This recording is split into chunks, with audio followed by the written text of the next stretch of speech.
What up, everybody? Quick story time. This is a story that I'm going to be visiting a lot because I feel that it has a lot to do with inner turmoil, but also how I view reward systems. And this has nothing to do with yesterday's reward system talk, which shout out to Laura Jean, I believe her name was. Sorry for misquoting you. Thank you for still being here and supporting and giving me all that advice. It's very helpful. So anyway, I think it was in like 5th or 6th grade, and for breakfast, me and my dad went to Burger King, which was, that's what you did for breakfast. You don't make food or anything. You just go to Burger King. We went to Burger King. It was in the winter. I slipped and fell. Wasn't really hurt. Might have sprained my ankle. But my dad decides to use this opportunity to... I don't want to put my father into any type of a legal ramification. It wouldn't. But he uses me in my injury to then bribe the Burger King employee, not for money, but for breakfast sandwiches. Ends up getting, I think it was 2 bags of sausage, egg, and cheese sandwiches that he was really proud of. He was really happy that happened. We had breakfast for a full 1 day. We had 2 bags full. I didn't even go to school that day. Just went home and ate sausage, egg, and cheese, or bacon, egg, and cheese biscuits with him and my mother. And then I just chilled at home and did nothing for the rest of the day. So that's a story that I think I'm going to revisit a lot, because that says a lot about not even a reward system, but I think it says a lot about me and my expectations on food and my expectations on, what should come out of certain situations. And not that I'm trying to play the, I was fucked up by my parents thing. I wasn't. My parents were pretty good people. But that does say a lot, I think, that was shown to me at such a young age. I think everyone gets influenced by certain things. And I think that was definitely an influence. So that kind of goes into what we're going to talk about today in regards to just overindulgence. Before we get on to that, let's get on to some good news. Good news, you can take it as good news, you can take it as bad news. It depends on how you look at this. I got a call this morning from the surgeon, or the surgeon's office, and the surgeon's office stated to me that previously what we thought was that I would have to wait 6 months and have 6 months of supervised visits from a clinical doctor. No, don't need any, actually. Apparently my insurance, the way it works is as long as I get the sleep study done and the endoscopy, psych eval, and a letter of medical necessity, along with the lab work, I'm good to go for surgery. I could have surgery as early as March. Not sure if it's going to happen in March, it could happen in April, it could happen whenever, not really sure when, but knowing that there's no weight on it, knowing that there's no weight on having the surgery due to supervised visits, and that's kind of something that I get to bypass completely. I'm just killing it right now with puns. I'm happy. I'm happy about it. I think that's great. It streamlines this process. It makes it look more in my grasp, but it's also a little bit worrisome. I was kind of hoping to take those 6 months to kind of play out all of the feelings that would happen, and I'm thinking that maybe doing it, or if I do it so soon, that could have a difference of opinion on me, or maybe not difference of opinion, but it might be a little bit, I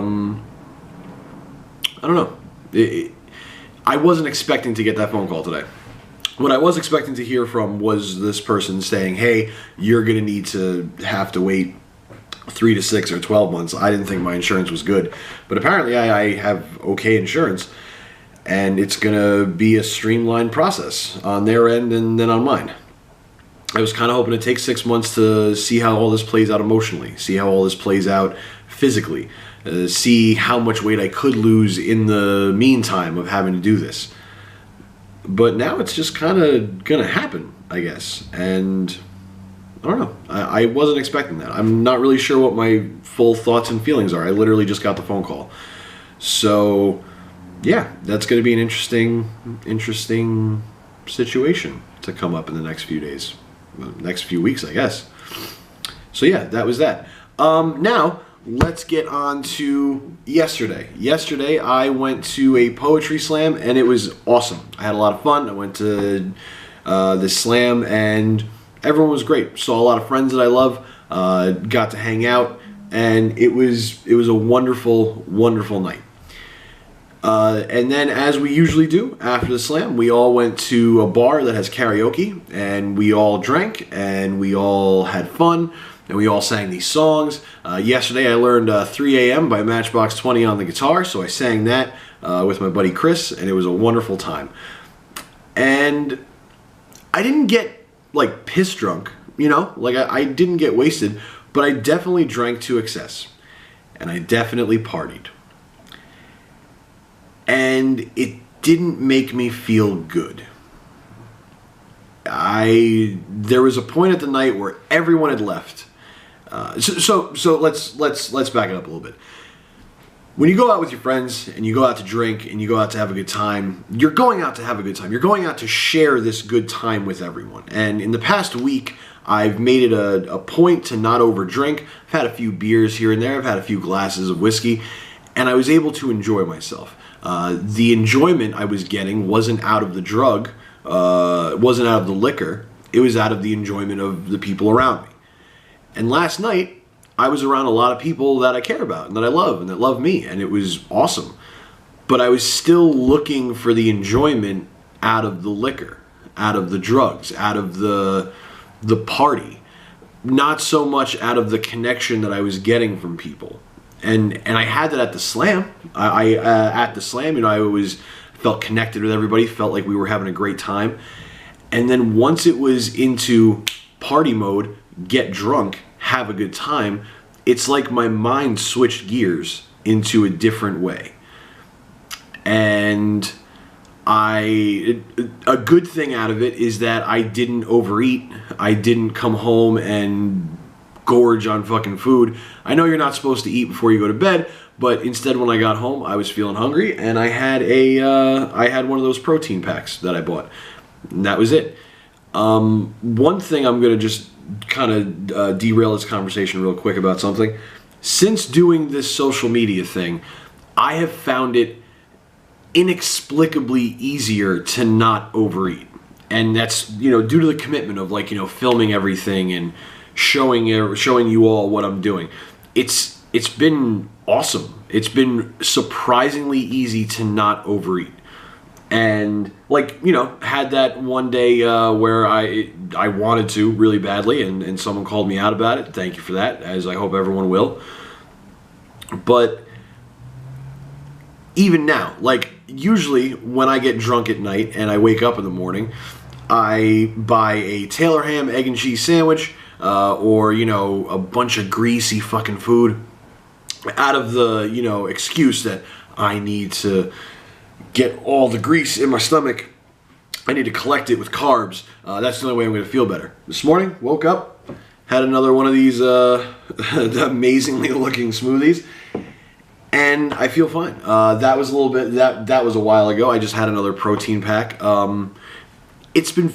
Eating has been great. Eating has been kind of simple. Like, I don't want to say simple, but eating healthy has not been so difficult since doing this. I feel an obligation. I feel a commitment to myself, to you, but more to myself, to stay on track, to not fuck up. And it's awesome. It's pretty cool. I feel better. I still want to, like, you know, overeat and indulge and all that, but I know that I can't, or that I shouldn't.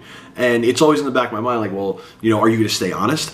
And that's what we're doing with this. We're being completely honest. We're putting everything out there, staying true to myself.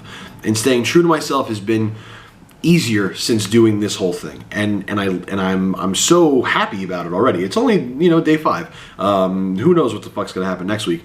But this has been good. I feel better. Someone complimented me last night that, oh, did you already lose weight? I think they were fucking with me. Or maybe not fucking with me, but I don't know if it was true. We hadn't seen each other in a while. But it felt good. It felt good. It felt great. But back to the overindulging on liquor, that didn't feel good. It didn't feel good in the moment. It didn't feel good afterwards, and I certainly didn't fucking feel good this morning. But I still wanted to do it, just like with eating shitty food. Still want to do it, but I know it's not going to make me feel good. And why then do I do it? Like, what's the fuck? The simple person inside of me, like the obvious answer is, why the fuck are you going to do that, man? Don't do that. Just stick to being correct and being healthy and, doing the right thing. And then on the flip side, it's, oh my God, there's so much more to that. There's so much more happening in that moment and in that idea that I can't just do that. I can't just eat healthy. I can't just not drink. I can't just not party. And that sucks. That really sucks. Doing this is opening my eyes to, wow, there are legitimate issues here. And I was a little bit concerned when going out on Monday that, for example, went to that slam on Monday in New York. I was really worried about drinking. Didn't drink. Didn't have a drink. Thought about it. Before I got there, I was like, oh man, I kind of want to drink. When I got in there, didn't care about it at all. I just enjoyed the show. I enjoyed the company. It was awesome. It was great. It was a lot of fun. And I felt good about it. Wednesday, when I went out on that date. Went to a place that had a bunch of liquor. Had my favorite liquor on tap. Didn't have any urge to overindulge. I had 2 beers. And again, with the surgery, I'm not gonna be able to have beers, and that's fine, but that's not the point. The point is that I didn't have any urge in my mind to overdrink, to get shit-faced. Also, I was driving, and that does and should play a role in it, but the point is that there was still nothing. I had no fight. There was nothing to fight. There was no, oh man, I better not, drink. It wasn't even that. It was like, oh yeah, no, I'm just gonna have a beer and hang out and enjoy the company of someone, enjoy what's happening in the moment. And last night I couldn't. Maybe I could have, but I didn't do that. I got wrapped up in the, oh shit, let's party, let's get trashed, let's get fucked up, let's have a good time. And if I'm being honest, fucking love it. Love that shit. In no way do I want this to ever be construed as me saying, don't party, don't get down, guys. Get fucking down. It's fun. It's awesome. But I can't be the person, I think, that can just chill on that. I've proven that I can go out and have a drink or two and not get fucking shit-faced. That's not hard at all. But I don't know what it is. I don't know what it is about certain situations. I mean, I know that there's triggers, and I know that there's like putting yourself into positions that you're setting yourself up for failure. But I just don't know what it is about certain spots, certain areas, certain times that will make me want to do dumb shit. That'll make me want to be jelly instead of just being a fucking person and living. And I guess that's what I have to, figure out. That's what this is all about. So I spent about 2 hours today on the phone with Dennis, or Germ, and someone on my Facebook wall, not the Lose the Jelly one, but my own personal one, asked me a question that I didn't know how to answer, which was, what steps are you taking to change your life exactly? Easy answer is I'm doing this. Easy answer is I'm having this discussion with a camera, aka all of you, and I'm letting you know what I want to do. I'm showing you, that I'm eating healthier and all that, but like that's not a crazy fucking thing, right? Like that's not a huge difference. And some would say I'm almost setting myself up for failure. So after talking to Germ, I think, not what I think, what I know I'm going to do is I'm going to make a commitment to write down all of the things I've done in the last 2 months. Be it go out on a date, go to a poetry slam, go to work, drive for Lyft, talk to my parents, hang out with friends, all that stuff. I'm going to write it down, and I'm going to put them into two groups. And the one group is going to be what have I done that will get me to my goal? And I have two goals. I have a financial freedom goal and I have a health goal. This obviously is going to intertwine with financial freedom. You might figure out what I'm doing, or I'm not doing anything illegal, but like you might see some work stuff. But that's not what this is about. This is a health goal. This whole project is about health and becoming better. So I am making the commitment to write all that shit down, and then whatever does not contribute to getting to my goal, I'm going to give it up. And if that means giving up going to the bar after a slam and singing karaoke, well, too fucking bad. I think that, we need to make sure, I need to make sure that I am still having good connections with friends and building solid relationships with people, because that's all about healthy living. You got to have good people in your life, and you have to have strong relationships, because what the fuck is the point of living after that then? But if it doesn't help me financially and it doesn't help me health-wise, I don't want any part of it anymore. And that's the next step. That's, I think, what we're going to be getting into. And I think that's a big part of changing your life, right? You have to figure out what it is that you're doing now that's not working, and you have to get rid of that shit, and then you have to keep it going with what is working and getting to things that will work. I have a lot to think about, is really what I'm trying to get at. I have a lot to think about, I have a lot to ponder, and I have a lot to do. So that's pretty much it for this video. Today you will be seeing a lot of on the road Snapchat and Instagrams, so please check me out. I hate doing plugs, but I feel like it's important. At Lose the Jelly on all the social media platforms. Trying to be more positive. I think I've been positive this week. I could see some ups and downs, but I've been pretty good. And again, with the eating wise, I've been on point, and I feel good. I feel one thing I noticed last night is that when I was walking up the stairs from my parking garage, I wasn't out of breath. I did get a little bit out of breath when I went up the next set of stairs into my building, but I wasn't out of breath walking up the parking garage steps, which usually I would be like wheezing and like, oh my fucking god. So yeah. Also, a quick update. We were going to do, me and Sean, we're going to do an interview tomorrow, but that has been rescheduled. So tomorrow, officially, Rhino, I know you said I shouldn't do it because I'm going to fuck my knees up, but you know what? We're going to see what happens. I'll stop if anything. But tomorrow is going to be the day that I walk up 6 flights of stairs, or at least attempt to. I don't know if I should do that live or if I should just record that on Instagram. I think it's going to take me a lot fucking longer than a minute, so I may just do it live, and that's going to be a weird thing. But keep posted on when that happens. So yeah, find me. Instagram, Snapchat, Twitter, YouTube, Facebook, at Lose the Jelly. Thank you very much, everyone, for your advice, your support, your love. It means the fucking world to me. And yeah, keep doing that, and keep it extremely weird, because this whole thing, life is fucking weird, man. Fucking weird. Peace.